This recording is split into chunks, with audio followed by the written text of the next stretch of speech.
Today I'm trying to sort of imitate a pantograph, but doing it freehand, which is how I quilt all of my quilts. So I'm going by rows, and let me show you what I mean by that. Now I have already quilted about half of this little quilt. This is a throw size quilt. You can see it here on my long arm. This is one that I made back in the spring. It was a Scrappy quilt. And I decided to keep this one instead of giving it away. So I decided I would do a little bit of experimentation on it.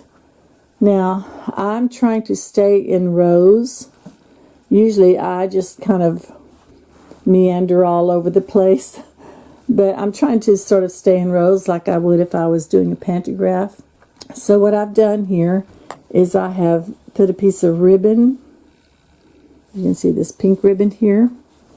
I put that at the very bottom of the row before, and I've just pinned it with pins. And then I measured down 6 inches, and I pinned another ribbon there. So as you can see, I've got a guideline all the way down. I did mark the very ends with chalk, but as you can see, my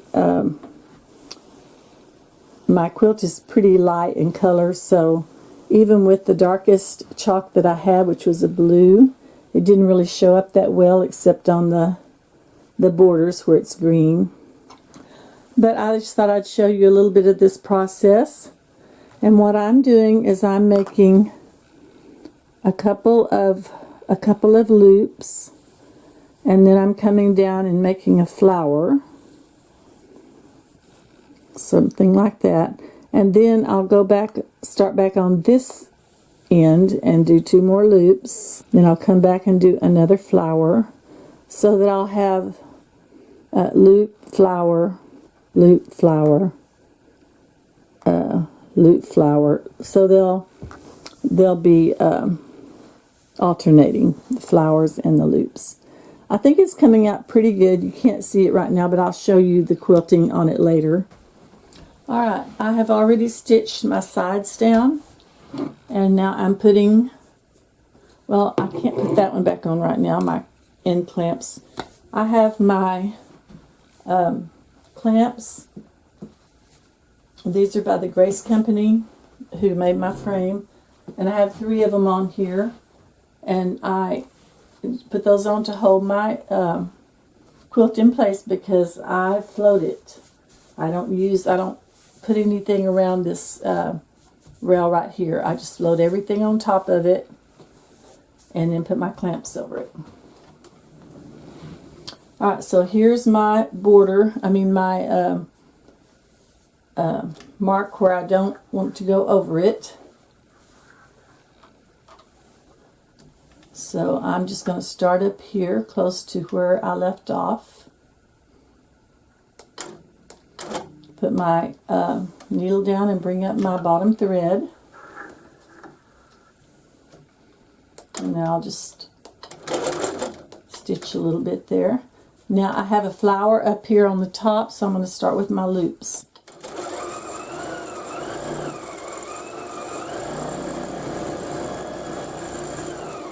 And then I'll go into the flower.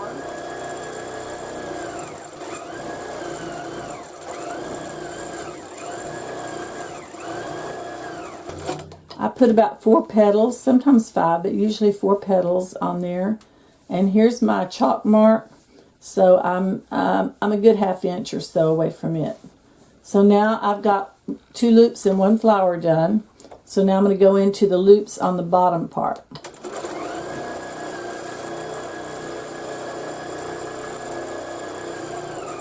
Okay, there are my loops on the bottom now. Now I make my flower.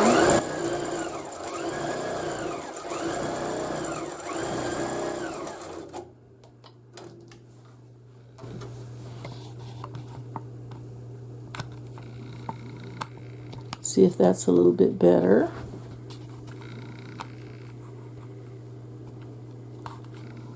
Maybe not. Alright, but that's what I'm doing. I'm just doing loops, flowers, loops, flowers, loops, flowers.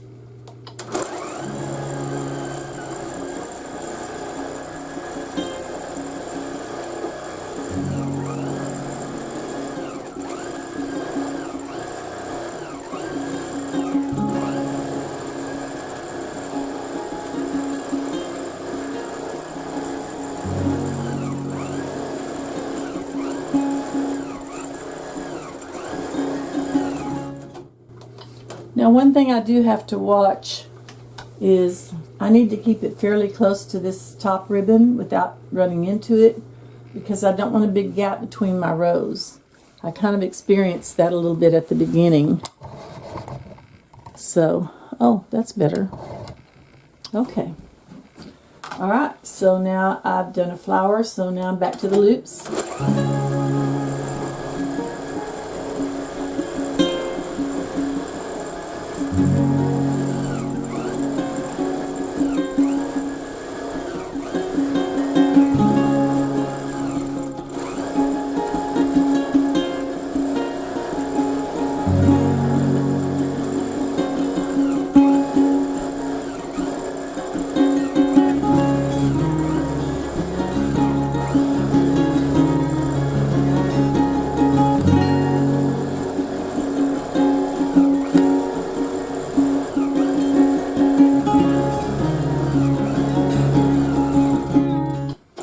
Okay, I'm about halfway down on my row here.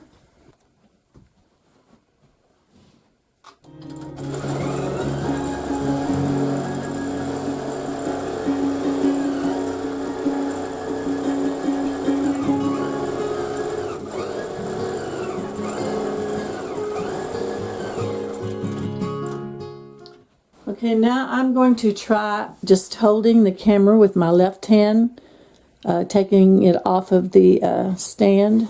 Wish me luck on this. Okay, I just finished a flower. Now I'm going to go back into my loops.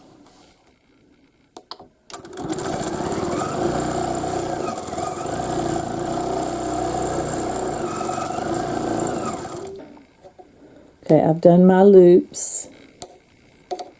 Now, when I come out of my last loop, I'm going to come back in towards the area that I've just quilted, but not over any of it. The reason I need to do that instead of this is because if I did it this way, I would wind up back over here, and then I'd have to backtrack or echo. So I just decided to do it this way. Sorry about that. And then come back over this way. And then I'll be over here for my loops.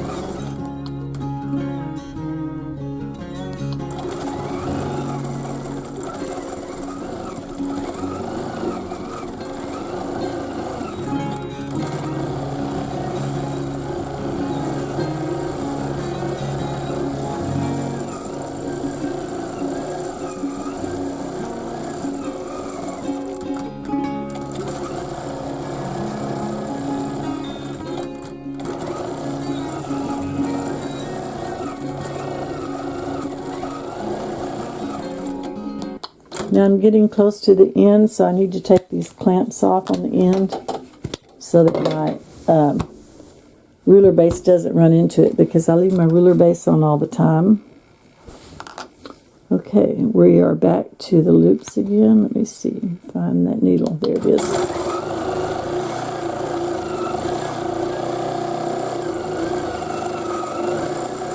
Okay, sorry about that view. Okay, now remember, I'm experimenting on this. So I'm going to take this top ribbon off. I've just got it pinned with some big pins. And I'm going to move it down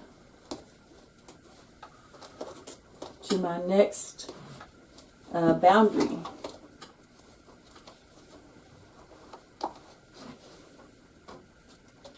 Hopefully I will get to where I don't need these after a little while. But I'm going to take this one and move it up, because I've got about, it looks like I've got about an inch that I left right in here. So I want to move it up to the bottom. of that stitching, which is about right there.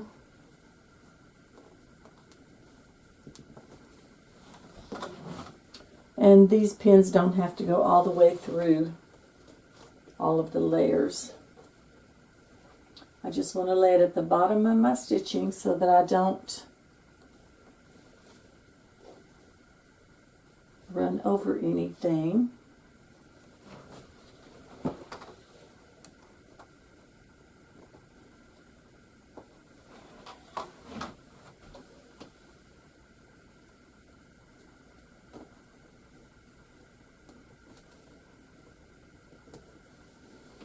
And put a few pins in there. This takes a little extra time, but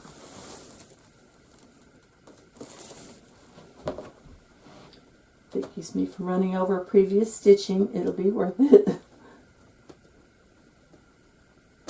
Okay. Now, I can see right here is where I ended my stitching, because that's as far as I could go with my machine.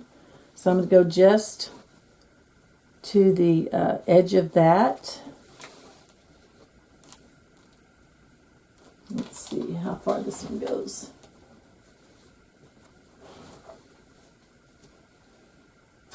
And I will mark it with my little chalk marking tool here. It is about right here.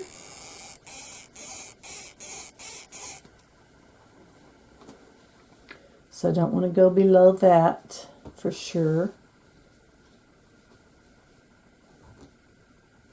And I don't have to put the ribbon where the green is, but this one's a little bit longer, so it'll be okay.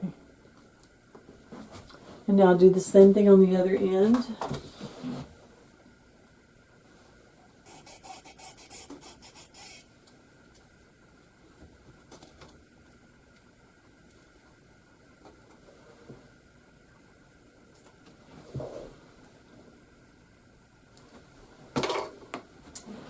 And then I'll stick a few pins along the way here.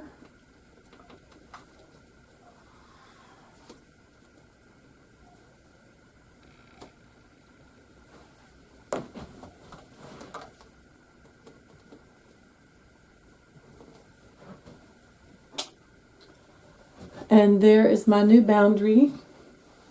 There are my new boundaries, I should say. So I have to stay between these two. And of course, I probably won't go all the way down to this one, because my pattern is about 5 inches.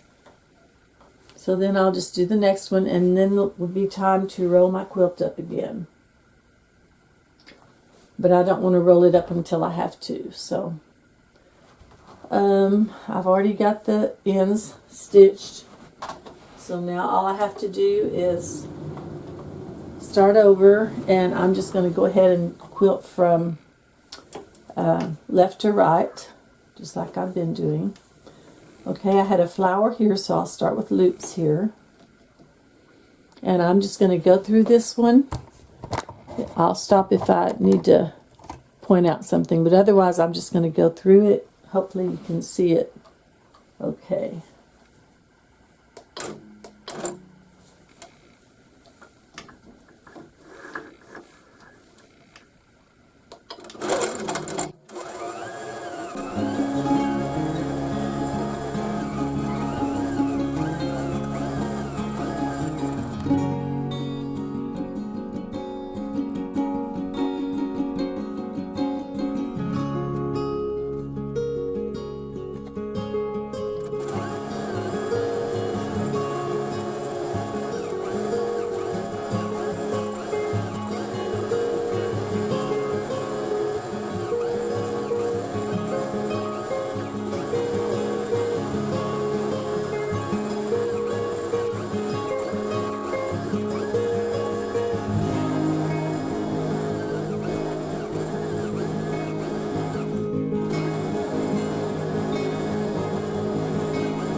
Okay, so that didn't take long at all.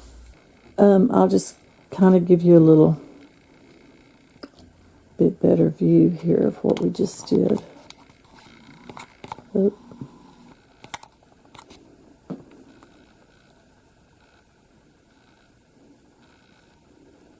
Just loop some flowers.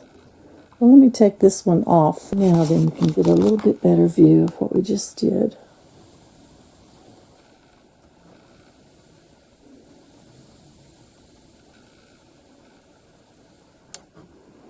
I made one like this a couple of years ago with the baskets, and I outlined each basket, and each one of these was a little flower.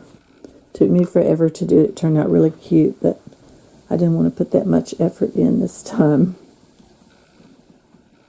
So yeah, I just picked an easy, fast pattern to do.